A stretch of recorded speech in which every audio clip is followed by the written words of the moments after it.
What's up, kids? Peter from Panda here. Hey, one of the watch brands that I'm really starting to like because of cheap price and actually pretty good value is US Polo Association. Actually, I have some US Polo Association shirts. Has nothing to do with Ralph Lauren Polo. Cool little case here, you know, PU leather, some stitching, the logo on top, so the delivery's nice. This is the USC50225, and it's kind of a fairly nice fashion watch. Comes just like this. Cut the clip that was holding it in out, and obviously not affiliated with Polo Ralph Lauren. So now it'll come right out here. And the cool thing about US Polo Association watches, in my opinion, is it reminds me a little bit of Fossil watches when I first got into buying watches. Not really getting into buying watches, but when I needed to buy a watch, I went and bought a Fossil because they lasted a while and they were within my budget.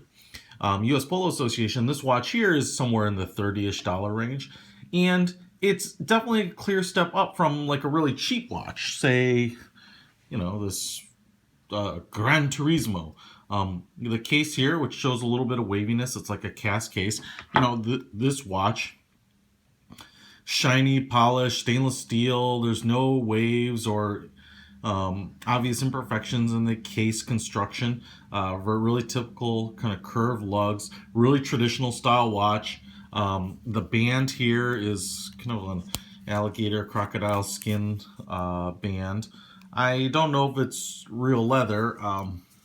Doesn't say genuine leather or anything like that. And on the back here, it has, it feels like a suede, but it to me it's kind of like a microfiber, kind of like an Alcantara. And there are my colors correcting a little bit there. Japanese quartz movement. It is, as it says there, stainless steel backing. The steel case back, so kind of all the same stuff there. There is going to be a little stopper here for the crown, so it says on the back. What's interesting about this is that there are two basic colors in the watch besides the band. There is the polished silver stainless steel, and then there is the gold highlights. So it's kind of cool if you're into gold. If you have the gold color Apple Watch or something like this might be totally for you. The crown is gold.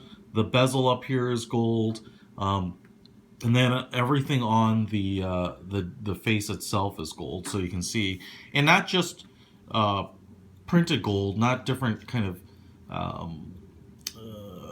media used. Everything is kind of that polished silver, highly reflective gold, even on the hands. So it's kind of a little bit like an old-fashioned classic style fashion watch. I just like, you know, kind of needle second hand, kind of broad but pointed hour hands. The hour numerals, the Arabic numerals, are all slightly raised. They're kind of slightly embossed into the face dial, and then gold all the way around. What I also like there is, obviously you can see it, is the logo is also printed in gold too, and it's kind of a cool logo. I just kind of dig logos that don't try to be so super futuristic. It's kind of a cool picture. It does look a little bit like Ralph Lauren, so keep that in mind. People might think it is, but it is certainly not claiming to be. The crystal, you can see the edge of it there. I don't know. I'd say this is probably a mineral crystal. Kind of feels like glass. It's certainly not a sapphire by any means, and just as well, like I said, at the $30 price point. Now the buckle itself too is gold, right? Not real gold, gold colored, I should say, and probably mostly gold plated. So if you're gonna wear on this, if you're gonna use this as for high activities and wear on these bezels, I assume that you're gonna get some either flaking or, you know, kind of polish through it and kind of wear the colorway. But in terms of style, I am not much into the gold color. I don't have the gold Apple Watch, iPhone. I don't even have gold jewelry or anything like that. But this is a pretty nice balance. It's just a little bit of kind of that typical gold bling, but in a much more subdued, kind of subtle delivery than, say, a gold Rolex Daytona.